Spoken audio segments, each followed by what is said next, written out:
Tech and AI continue to eat the world. OpenAI is taking on enterprise knowledge hubs and Pornhub. Samsung and Perplexity are bringing AI to the TV screen, all while Google is using AI to help cure cancer. Plus, Netflix reported 17% growth for the last quarter, and U.S. inflation data came in lower than expected. But legacy media companies are missing that wave, with new data from Atresmedia Media and Televisa Univision much less rosy. You're listening to the Media Intelligence Podcast from WPP Media. I'm Kate Scott-Dawkins with Jeff Foster and Nidhi Shah from the Business Intelligence team. And each week, we unpack the biggest stories in media and marketing and why they matter for brands. So how's everyone doing? I have to say I feel a little bit discombobulated. One of my favorite words. I just got back yesterday afternoon from London, where it was great to hang out with Nidhi, but my time clock is just so screwed up. And I haven't had a chance to catch up because the news onslaught is just insane, as it always is. Yeah, we're definitely in seems like it's peak news season. Same here. It was great meeting you, Kate. That was my highlight for the week. But a lot of news coming in on inflation rising and lots more earnings to crack on. So very busy week. All right, well, let's dig into it. We'll start with Netflix. We had Netflix earnings this week. They are usually one of the first sort of bellwether media companies to report. So what did we learn from that, Jeff? Yeah, it was an interesting one. I was able to listen in on the call. So third quarter revenue was up 17% to over 11 billion. So, pretty much within expectations. That seemed all fine and good. The big headline, of course, was that operating margin was 28%, and that was impacted by a tax expense to Brazil. But we'll get into that in a second. But excluding that expense, management said they would have exceeded their guidance at a 31.5% margin. So all things good. It's like a ho-hum, I guess, type of earnings call. I mean, the expectations are always very, very high for Netflix. But I was going to say ho-hum at 70% growth in a quarter, Jeff. Right. I don't know if I agree with that characterization.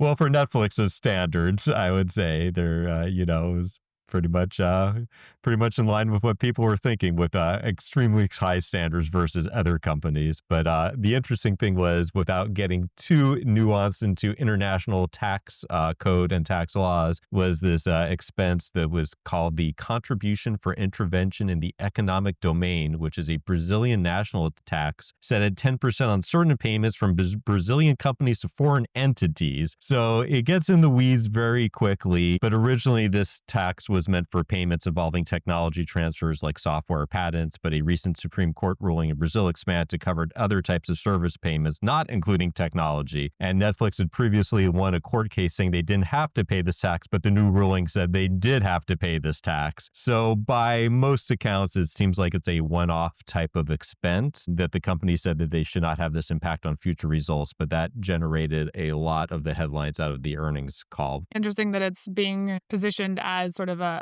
one-off, at least for this market and this period, but it does make you wonder. I mean, there have been lots of markets talking about how to make sure that local industries are protected and that local tax coffers stay full, as more of these traditionally U.S.-based big companies, media companies and technology companies are increasingly the largest providers of services in these international markets. So I'm curious to see whether we have more of these sort of one-offs. I mean, there was also news. We're not going to dig into it in this podcast because we honestly can't cover everything. But there were also a couple of investigations that may result in fines announced within the EU as a result of the digital services agreement for Meta and TikTok as well, in terms of access to their data for researchers. So, I think this has been and will continue to be a conversation we have on earnings as they navigate the international landscape. Yeah, definitely more to come on that. And it was also very interesting listening into the question and answer portion of Netflix's earnings. They did talk about advertising, a fair amount.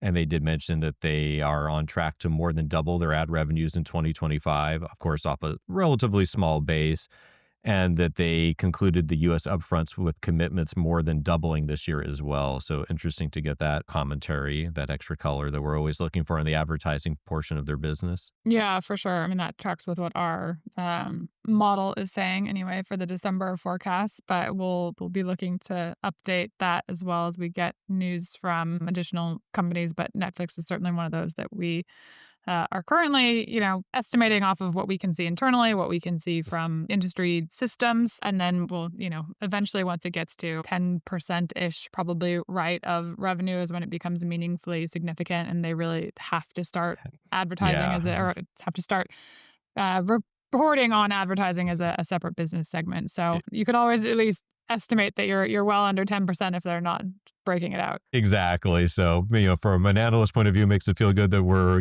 I think we have a pretty good handle on where they are so far at this stage in their advertising business. And then another interesting thing too, with all the M&A speculation swirling around, of course, with Paramount in the news a lot in this last week, it was interesting. They did reiterate, Netflix's strategy that they are builders and not buyers, which they have said many, many times over the years. But it was very interesting when you look at sort of read between the lines. They said they have no interest in owning a legacy networks, but they will evaluate all M&A opportunities. So they didn't say anything about a studio part of the business. They made themselves pretty clear on the cable side, but does this give them a little bit of wiggle room? They did expand that they would say that, they do evaluate every M&A, anything that could add value to the company, of course.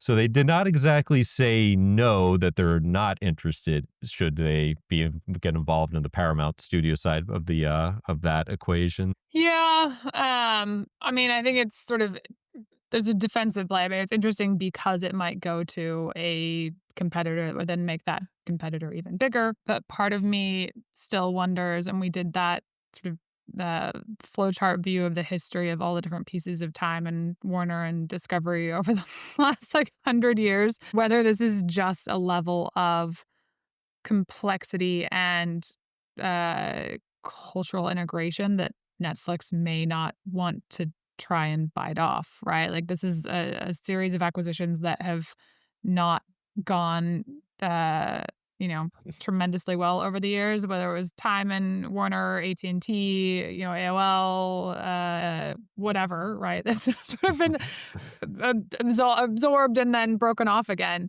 So I can see companies wanting to be a little bit tepid in terms of how deeply they're considering that. Yeah, I agree. And I think, just having the other side thinking thought process that, you probably have to do your due diligence, just look into it a little bit just to, now that Warner Brothers is opening up their finances to potential bidders, just to double check. Yeah.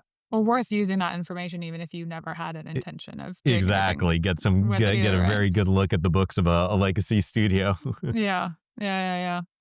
There's been a ton of speculation, right? Youth NBC, they would have the ability to turn it into parks integrations, but that feels less likely, just, I think, partially because of the government scrutiny that would come from combining those particular assets. So, I agree. Most of the chatter online and in media tends to look at Paramount as the most likely acquirer if it's going Yeah. to go ahead. But yeah, we'll see what comes out over the next few weeks and months there It, as well.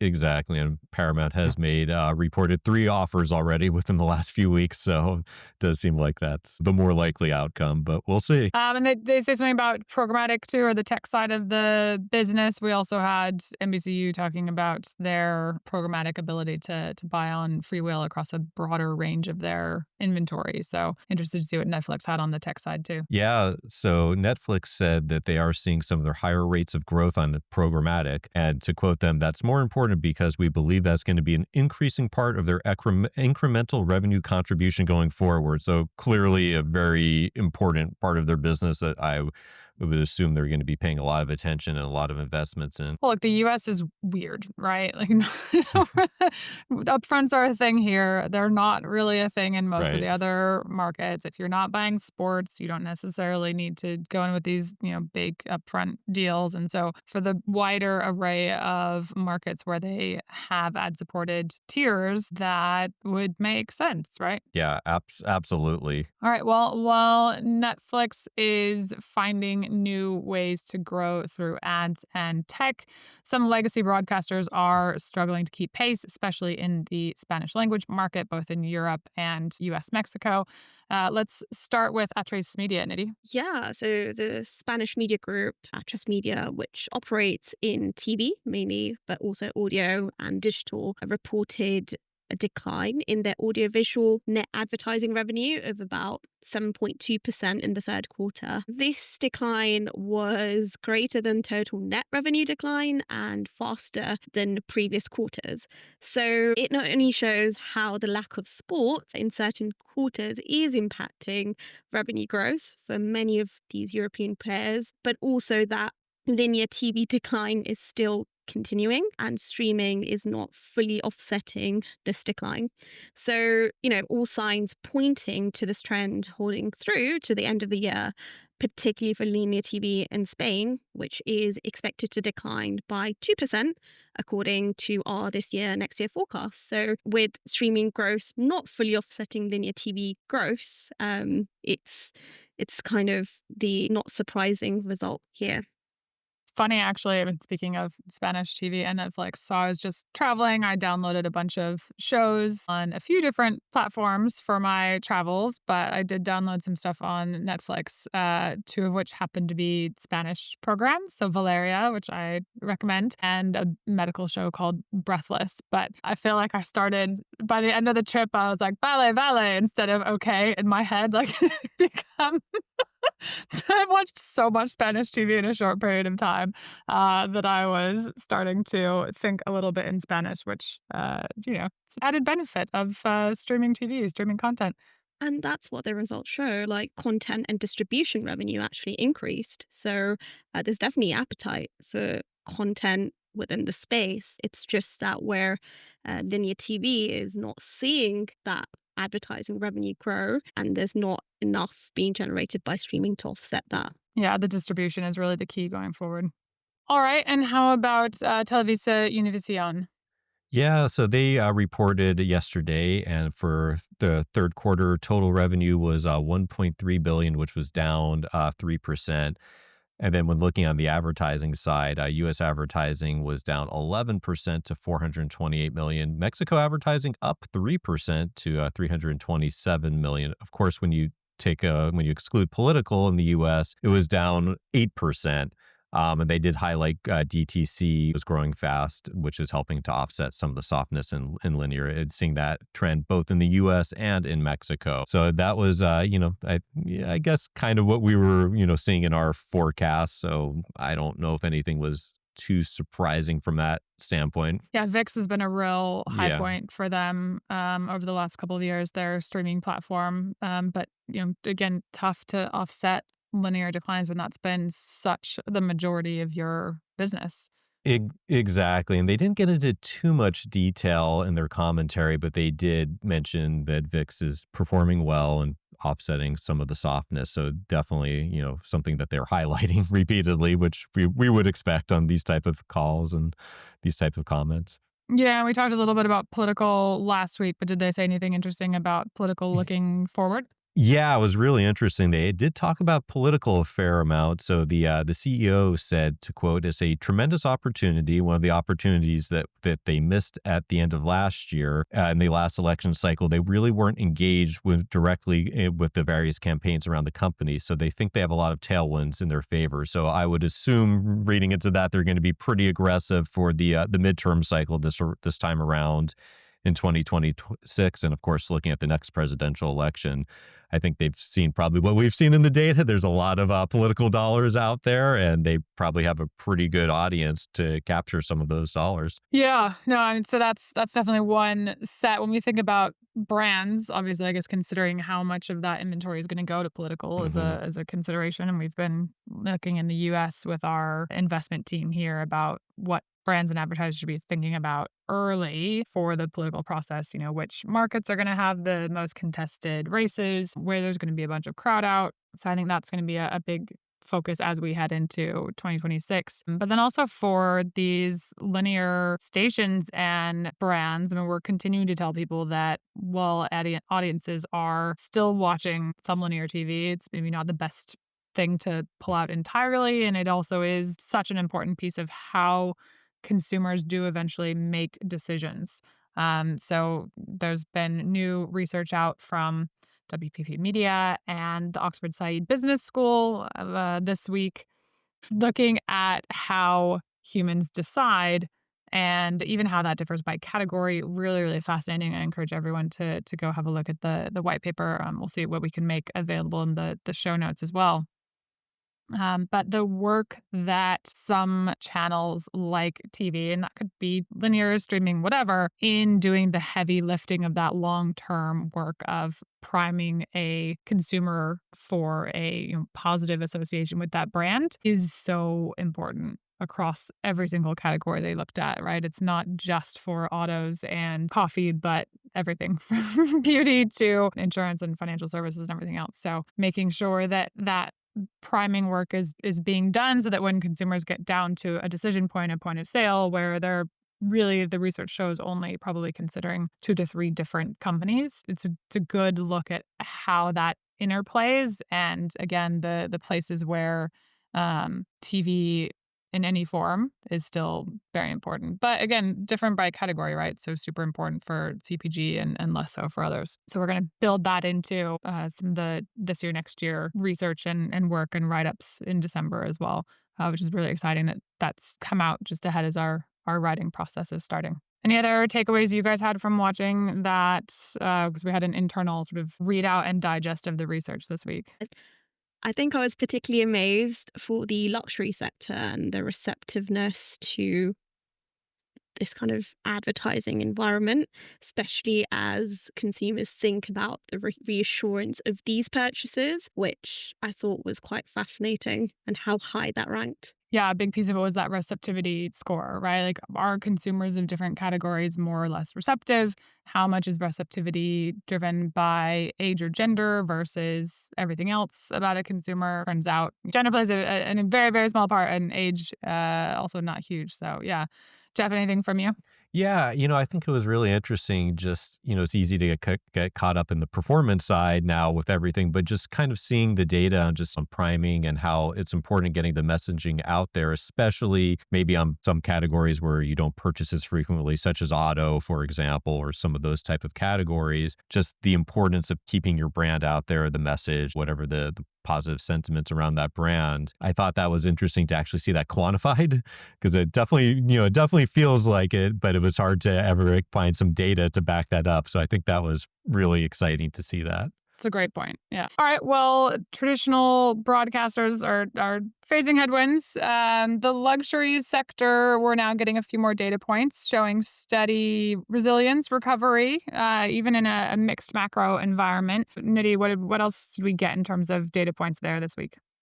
Yeah, it's surprising actually. Some of the European luxury brands in particular, you take L'Oreal Luxe, Hermes, Prada, and LVMH, which reported last week, all have reported positive organic growth. Now, results show that demand pressures are maybe slightly easing, with sequential kind of improvement, particularly in the third quarter, and that some regions, such as Americas/North America and China, also showing signs of improvement. In North America's case, still seeing growth there. And I guess what this means for us is, when you think about how these kind of macroeconomic pressures, such as inflation, rise, there might be greater focus on targeting wealthy consumers who are least likely to be affected by price fluctuations going forward. We expect marketing spend as a share of revenue to be broadly stable over this long run, and advertising spend to kind of grow broadly in line with total revenue growth, which will be inevitably slower than the kind of price increases we've seen post-COVID. So really interesting to see how luxury is at that inflection point. We've been talking about it for the past year as to when that China recovery will happen. Now the question is, will it last? Yeah, well, and it's recovering a little bit versus last year, but I think if we looked on a longer time horizon, right, it's still a little bit different. We'll have to do more due diligence on that one and bring up the numbers on the next time we chat about luxury. But yeah, I mean, definitely recovery is good to see there. I think we talked last week about the lean into more durable watches and jewelry that have that gold component, that sort of high value in a questionable macro environment. But yeah, interesting to see that holding steady. A lot of other categories in just the general world, though, seems to be talking all about AI. And the pace of announcements there this week has been a lot. A lot is an understatement. So there's been a rush of announcements from companies over the last week or so. OpenAI announced a web browser, and Microsoft's Copilot and Edge relaunched. The browser wars are definitely heating up post, comments perplexity and the use of Gemini and AI overviews from Google. I think those pieces in particular, OpenAI launching a web browser, definitely goes to supporting distribution requirements for this future of advertising intelligence. We kind of teased out this concept of a new framework that we are developing internally for the future of advertising intelligence. This is our evolution of the search category, which has been a mainstay for the duration of TYNY that I've been involved in this year, next year, forecasting. But really, we're looking at the components that companies need to win in this new world or to attract advertisers, right? It's really our interest in this and why I think we have a space to comment in this AI world. Distribution is a key one, right? What size is their user base? How strong is their ecosystem reach? Do they own any hardware or devices where people are coming in and being prompted to use their services first? So the AI browser from OpenAI and Microsoft definitely touches on that piece. And the other piece I think it really supports is in the world of data assets. So these are the inputs to your intelligence. If you are going to make good proactive recommendations to consumers, if you are going to do the best job at connecting advertisers to consumers in this big marketplace, network exchange, whatever, then you need to understand about those consumers, their behaviors, what have they searched for, what's open on their other tabs, right? So I think it does a good job for OpenAI that we have sort of historically scored a bit lower in terms of distribution and data assets, that they are very quickly looking to bulk out those capabilities with some of these new product launches and announcements. Any thoughts first on the browser piece of things? Unfortunately, it's been so busy this week, I haven't had a chance to mess around with it too much, but I have watched a fair amount of YouTube videos of people reviewing them, and I will say it looks pretty amazing, especially the OpenAI one. I know that was been getting some really strong reviews, so I'm excited to try to get my hands on it soon. Well, Samsung also announced a partnership with Perplexity to offer AI through TV in terms of an enhanced search option. So looking at increasing how they can recommend content using natural language to request things or to learn more about what they're watching. And so again, this world of partnerships and trying to increase distribution that puts Perplexity onto all of Samsung's new TVs, 2025 TVs, and I think 23 and 24 are coming. And it helps Samsung in terms of its sort of AI credentials, right? Which it doesn't really have much of. It has a chips business, not necessarily the leading frontier edge of chips. And it does not, at least in my research, have its own, doesn't have its own frontier model, right? So it's been a little bit slow and lacking in that space. And so again, you can see how everyone is looking at this world of competitive AI futures and figuring out how to plug those gaps that they currently have in their offerings.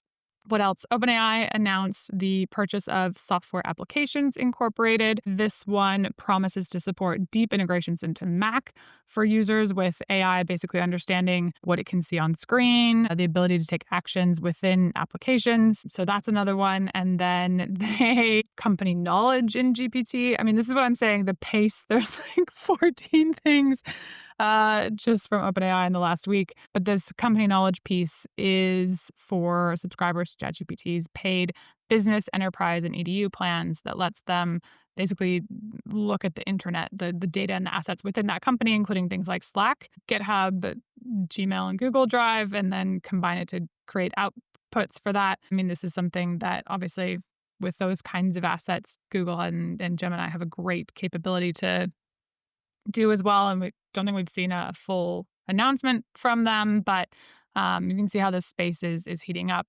And there are quite a few startups doing this already. Actually, I reviewed something very related to this type of capacity in my judging for CES in the artificial intelligence category this year. I've seen quite a bit of Google search advertising by companies in this space as I was researching that company in an attempt to grab users early on. But going forward, I mean, is the funding and growth more likely to be just swallowed up by these big companies with big enterprise contracts? This is a conversation that Alex Kantrowitz and Ranjan Roy had on the Big Tech podcast recently as well. Jeff, what do you think? How much room is there for these startups that are doing pieces of these things Yeah. rather than on enterprise scale? Yeah, I don't know. I mean, it sure feels like this is for the big guys, but I mean, things are moving so fast. I wouldn't be surprised if some of these smaller startups can be very nimble and might be able to move quick and establish some interesting products, pretty quickly. Yeah, it's, impacts us again because as they look for users and to get out there and either to create their own niche or to create an environment to be acquired, potentially, they are using advertising to do that. And so we Yeah. are starting to see this surge in AI endemic advertising that we've been predicting now for 2+ years in our this year, next year forecasting. And we're seeing definitely the fruits of that now. We won't get into one of the last OpenAI announcements around opening up erotica and what that might mean. But I did want to also congratulate Alphabet and Google for the news. We didn't cover it last week, basically furthering cancer research. So it was I'm going to not quite get the name, C2S Scale, a new AI model that helped to discover a potential cancer therapy pathway from Google's blog. So very, very cool things that this technology is being used to do. And it's going to create plenty of fodder for our discussions of the foreseeable future as well. Yeah, absolutely. I mean, in doing some of our pharma category research, it's also really fascinating just reading the impact that AI is having on accelerating research into the pharmaceutical field and medical research. So I think we're definitely in very interesting times right now. Nidhi, is this our future where we just wake up every morning and we have hundreds of press releases to react to because all the AI agents and AI research companies have been running their thousands of agents overnight to further progress things? Yes, I think this is our new normal and it will likely intensify. But I think also from a brand and consumer perspective, I think there will be a point where there'll be emphasis on a shift on what's the newest AI to what problem can this AI solve for my business and life. And I think over time, we're likely to see more consolidation within the space. We've seen that in some of the media space already, and this ability to touch consumers at different places is going to be increasingly important. So yeah, I think this is the new norm. That was one of the critiques that I sort of saw bubble up after the OpenAI browser announcement was the types of examples they were giving for things to ask it were a bit contrived, I guess I'll say. Do you really need it to answer this random question? We haven't quite gotten to the full use cases that I think people might be imagining. Now, one question is how much of that is the integrations, right? So how important are these deep links into what is in a person's computer or what is in a company's intranet? That piece has to come together. I think, and get a bit cleaner and more advanced before we get to the really exciting future use cases. So, okay, next week, more AI, but aside from more AI, what are we going to get? Let's see. Next week we're very busy on the sports front, of course. So that's always the fun side.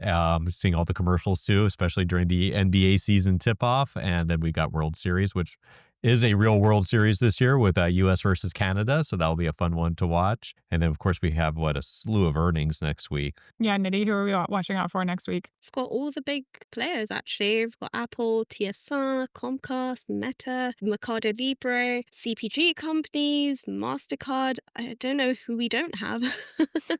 Yeah, we've missed out on a few of the CPG brands that have reported already, too. So we'll have to do a broader CPG wrap-up. We also have RTY OpenAI starting next week as well. Yes, all the conversations. I got a sneak peek at the design elements for our this year, next year forecast this morning, which I am super, super excited for everyone to see when that comes out in December. So yeah, the work is well underway for that forecast and report coming out in December. All right, thanks for listening to the WPP Media Intelligence Podcast. Don't forget to subscribe. And if you have any questions for the show, you can email us at business.intelligence@wppmedia.com. The Media Intelligence Podcast from WPP Media is meant for informational and entertainment purposes only and should not be considered financial advice.